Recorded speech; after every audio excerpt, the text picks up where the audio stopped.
We've all been there. Dr. Spaceman won't let us fly away without staring a goat head in the eyes beginning the universe's demise. But today, I said nay, Dr. Spaceman, a mysterious glowing-eyed goat man. I'll not let the universe die. And so began my journey of beating Outer Wilds without starting the loop. For starters, I went to the geyser near the launch pad in order to get myself to the spaceship. Nah, I'm just kidding. I stole this clip from just some guy. Yes, that's literally his YouTube handle. And instead used cheat mod as seen in the bottom left to teleport to the ship. Yes, I am a pussy. We already knew that. I don't need more than my dad and crippling low self-esteem to tell me the same. Moving on. After getting into the godforsaken death box, I put on my spacesuit and began my journey to the Ash Twin that doesn't actually do anything. Yep, it is impossible to beat Outer Wilds without starting the loop. But the Ash Twin sand moving service not getting their payment in the form of a 22-minute timer that would wake even the heaviest sleepers, not allowing me to get to the warp core, won't stop me. For I, Ratfuck, the orgasm denier, have thrown more dead bodies at a problem than Ed Gein could make fucked up furniture and book coverings out of. So I went back to my trustworthy cheat engine and gave myself the warp core and began the treacherous journey of the fish-filled holes of your mom. Dark Bramble. I honestly expected to reach Dark Bramble and not be able to enter it. So when the hole opened wide and allowed me to penetrate deep into it with no love in either of our eyes, just like my loveless marriage, I was pleasantly surprised. I easily and sneakily snuck past the stupid blind fish like my wife sneaks behind my back with her boyfriend Brad, who gives me cookies for my birthday. Man, I wish Brad would take me and, where was I, again? Oh yeah. And I reached the vessel faster than any speedrunner could dream. As I made my way into the vessel, I began wondering, this family reunion is gonna be awkward. I haven't talked to anyone, and one of them literally saw me disappear in front of them. My second thought was, they must think the rapture is happening back on Earth. And my third thought was, oh fuck, I don't remember my passcode. But, just as I learned in middle school, you don't need the combination to a locker to open it, get shoved in it, and then locked away and forgotten. Just like I'm totally over my wife cheating on me with a hunk of a boyfriend Brad. I then looked up the coordinates of the eye, and put them into the computer like a nerd trying to find love with an AI that was trained off of Reddit, and teleported the vessel to the eye of the universe.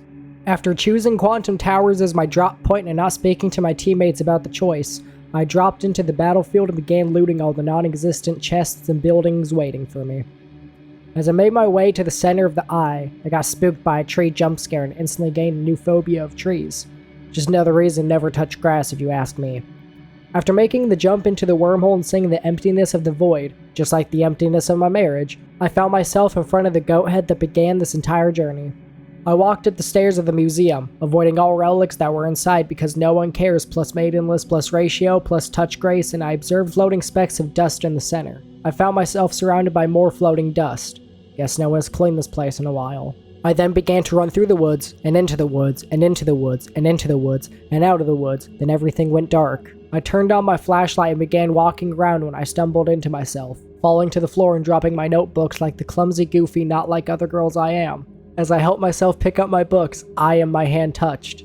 It was love at first sight. Then I vanished, and I was alone without myself to keep me company. So I started flashing, and then a campfire appeared.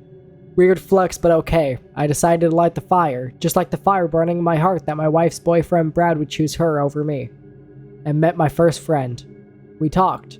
Then I immediately left, just like my friends in the past, and began the end of the beginning that never truly ends or begins. I first found a building, then half a building, then a third, then a banjo. After picking up the banjo, I began following the signs till I found a tree. I flew up, then down, then left, then right, till I finally reached the flute waiting for me in the hammock at the top. I began venturing towards the second to last signal, when I found the last of the fish that your mother gave me. Then I saw orange jellyfish coming out of the ground with a cut tree and a harmonica in the middle. I finally reached the final battle, me versus my past self who tried flying at the floating drums for 5 minutes before being reminded of the signal scope zoom capabilities. But this time, I had the power of shame on my side to remind me of this moment. As I finished collecting all 5 infinity instruments, I walked back to the campfire, now joined by my 5 best friends in the world.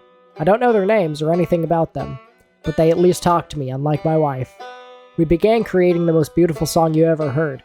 Then I launched myself into a big blue cloud of smoke and began wondering what was in the smoke, as my vision became distorted and I swore I saw the end of the universe. So, to answer the question of can you beat Outer Wilds without starting the loop? No. No, you cannot. But the journey isn't what mattered. It was the digital friends who show more care than your wife of 6 years you made along the way.